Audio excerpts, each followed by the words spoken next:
तो दोस्तों आज के इस वीडियो में मैं आप लोगों को दुनिया में चलने वाले एक बहुत बड़े हथियार के रेस के बारे में बताऊंगा और ये हथियार है असल में न्यूक्लियर पावर सबमरीन। और ये रेस अब अमेरिका और रशिया के बीच में हो रहा है। वैसे अगर देखें तो द्वितीय विश्व युद्ध के बाद से ही अमेरिका और सोवियत यूनियन के बीच में लंबे हथियारों का रेस चल रहा था और सोवियत यूनियन टूटने के बाद जहाँ पे एक समय ये रेस धीमा पड़ा तो वहीं पे फिर से एक बार ये रेस शुरू हो गया है। रिपोर्टों के मुताबिक इस साल के अंत तक रशिया को जहाँ पे 3 न्यूक्लियर पावर सबमरीन मिलने जा रहा है तो वहीं पे चाइना के एयरक्राफ्ट कैरियरों को देखते हुए अमेरिका के द्वारा भी एक ही साथ 3 सी वुल्फ क्लास के सबमरीनों को पैसिफिक में तैनात किया गया। तो दोस्तों चलिए वीडियो के सबसे पहले भाग में हम जानते हैं रशिया के सबमरीनों के बारे में। तो दोस्तों रिपोर्टों के मुताबिक 2021 में रशियन नेवी को कुल मिला के 3 नया न्यूक्लियर पावर अटैक सबमरीन मिलने जा रहा है और रिपोर्टों में यह भी बताया जा रहा है कि तीनों सबमरीनों में से एक सबमरीन प्रिंस ऑर्लेग मतलब प्रोजेक्ट 955A बोरी ए क्लास के सबमरीन है, जबकि दूसरा सबमरीन नोवासिवर्स्क मल्टीपर्पज सबमरीन मतलब project 885M Yasen M class का सबमरीन है। जबकि इसके अलावा जो तीसरा सबमरीन है वो असल में बेलग्राड सबमरीन है मतलब रशिया के ऑस्कर क्लास के नया संस्करण ऑस्कर 2 का एक नया सबमरीन है। इवन इन रिपोर्टों में यह भी जानकारी दिया गया है कि इन सभी सबमरीनों में से सबसे पहले रशिया को ओलेग सबमरीन मिलने जा रहा है जो शायद रशियन नेवी के हवाले इसी साल के सितंबर महीने में किया जाए, जबकि दूसरा सबमरीन मतलब नोवासिवर्स्क शायद रशिया को दिसंबर महीने में डिलीवर किया जाए। पर दोस्तों यहीं पे बेलग्राड सबमरीन मतलब ऑस्कर 2 क्लास सबमरीन को लेके अब तक कंफर्म नहीं है कि ये सबमरीन कब रशिया को मिलेगा। पर कुछ रिपोर्टों में बताया जा रहा है कि ये 2021 के अंत तक शायद रशियन नेवी में सर्विस में आ जाए। इन तीनों सबमरीनों में से ये जो बेलग्राड सबमरीन है इसे लेके अमेरिकी डिफेंस मैगजीन नेशनल इंटरेस्ट में भी हाल ही में एक आर्टिकल आया था। उस आर्टिकल के मुताबिक ये जो सबमरीन है वो असल में रशियन नेवी के सबसे एडवांस और सबसे ताकतवर सबमरीन है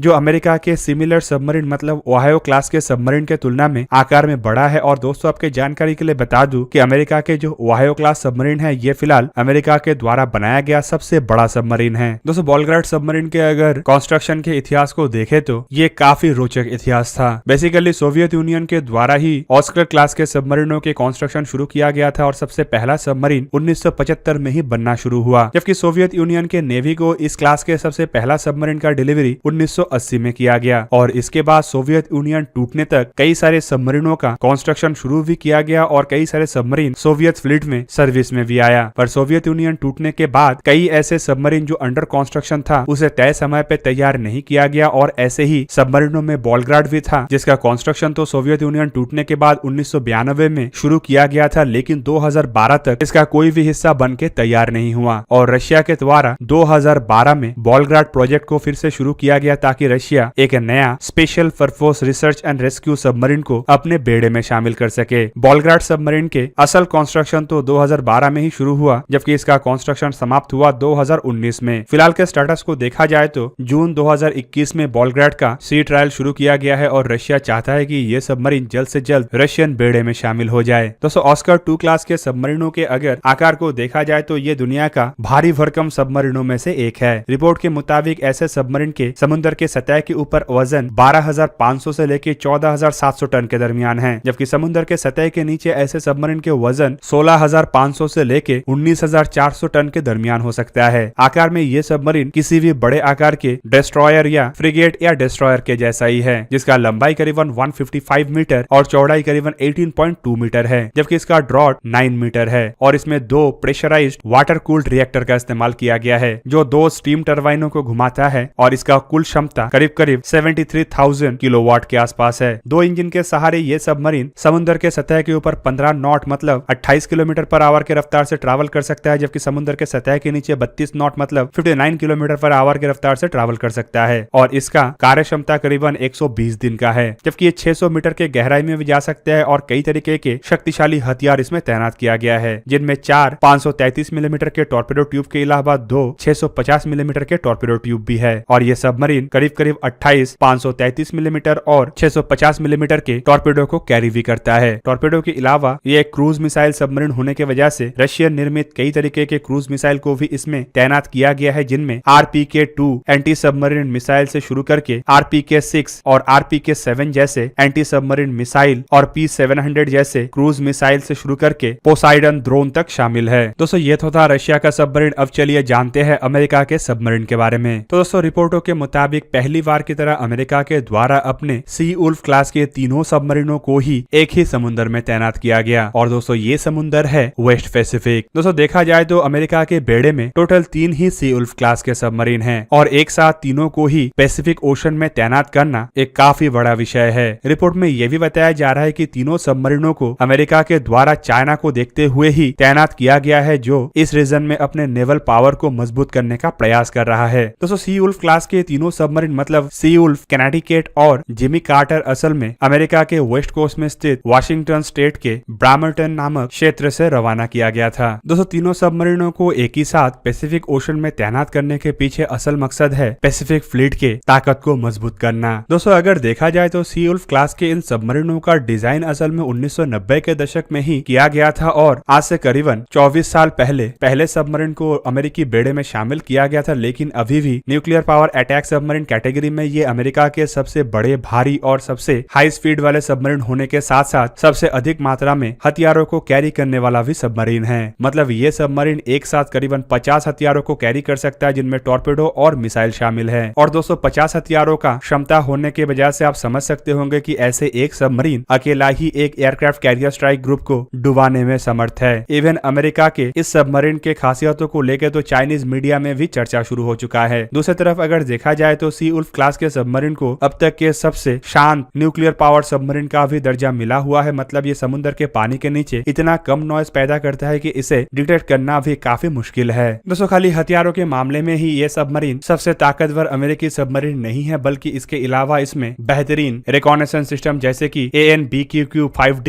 इंटीग्रेटेड सोनार और एक्टिव पैसिव ब्रिज एरे सोनार जैसे इक्विपमेंटों के साथ साथ इसमें AN/BQG-5 वाइड होल पैसिव सोनार एरे जैसे इक्विपमेंटों को लगाया गया है। जबकि इस क्लास के जो 3 सबमरीन है उनमें से सबसे आखिरी सबमरीन मतलब जिमी कार्टर सबमरीन असल में सी उल्फ क्लास के एक एक्सटेंडेड सबमरीन है, जिसका आकार बाकी 2 सबमरीनों के तुलना में करीबन 30 मीटर अधिक है। दोस्तों बेसिकली लॉस एंजलिस क्लास के सबमरीनों के उम्र होने के बाद अमेरिका के द्वारा कोल्ड वॉर समाप्ति के बाद इन सबमरीनों के प्रोजेक्ट को लॉन्च किया गया था, लेकिन अमेरिका द्वारा ओनली 3 ही सबमरीनों का कंस्ट्रक्शन किया गया। बेसिक प्रोजेक्ट के तहत अमेरिका के द्वारा ऐसा टोटल 29 सबमरीनों को निर्माण करने का इरादा बनाया गया था, लेकिन 26 सबमरीनों को आखिरकार कैंसिल कर दिया गया। इसके पीछे कारण स्वरूप बताया जाता है कि सी उल्फ क्लास के सबमरीनों के निर्माण का कीमत और इसके ऑपरेशनल कीमत इतना अधिक था कि अमेरिका के द्वारा इसके आवश्यकताओं को ही खत्म कर दिया गया। जबकि सी उल्फ क्लास के 3 सबमरीनों के निर्माण के बाद अमेरिका के द्वारा वर्जीनिया क्लास के सबमरीन के कॉन्सेप्ट को रखा गया और इस कॉन्सेप्ट के तहत अमेरिका ऑलरेडी 19 सबमरीनों को अपने बेड़े में शामिल कर चुका है, जबकि 11 अन्य सबमरीन अलग अलग शिपयार्ड में निर्माण किया जा रहा है और 8 सबमरीनों का ऑर्डर अमेरिका प्लेस कर चुका है। अमेरिका टोटल 66 सी उल्फ क्लास के सबमरीन अपने बेड़े के लिए निर्माण करना चाहता है। दोस्तों सी उल्फ क्लास के सबमरीनों को अगर देखा जाए तो आपको पता चलेगा कि ये जो न्यूक्लियर पावर अटैक सबमरीन है, इसके पहले 2 सबमरीनों का वजन समुद्र के सतह के ऊपर करीबन 8600 टन है और समुद्र के सतह के नीचे करीब 9138 टन है। जबकि जिमी कार्टर सबमरीन का वजन समुद्र के सतह के नीचे करीबन 12139 टन है। सबमरीन के पहले 2 वर्जन का लंबाई 108 मीटर है, जबकि जिमी कार्टर का लंबाई करीब 138 मीटर है। जबकि बाकी के लगभग हर एक फीचर तीनों सबमरीनों का सेम है, जिसमें सबमरीनों का चौड़ाई करीब 12 मीटर है और सबमरीनों में इस्तेमाल होने वाला प्रोपल्सन सिस्टम असल में एक अमेरिकी S6W प्रेशराइज्ड वाटर रिएक्टर है, जिसका क्षमता करीबन 34 मेगावाट या फिर 45,000 हॉर्स पावर है। इसमें एक सेकेंडरी प्रोपल्शन सबमराइज्ड मोटर का भी इस्तेमाल किया गया है और ये एक शैफ्ट से ऑपरेट होता है। सबमरीन का रफ्तार सतह के ऊपर करीबन 20 नॉट मतलब 23 माइल या फिर 37 किलोमीटर पर आवर है, जबकि सतह के नीचे 35 नॉट मतलब करीब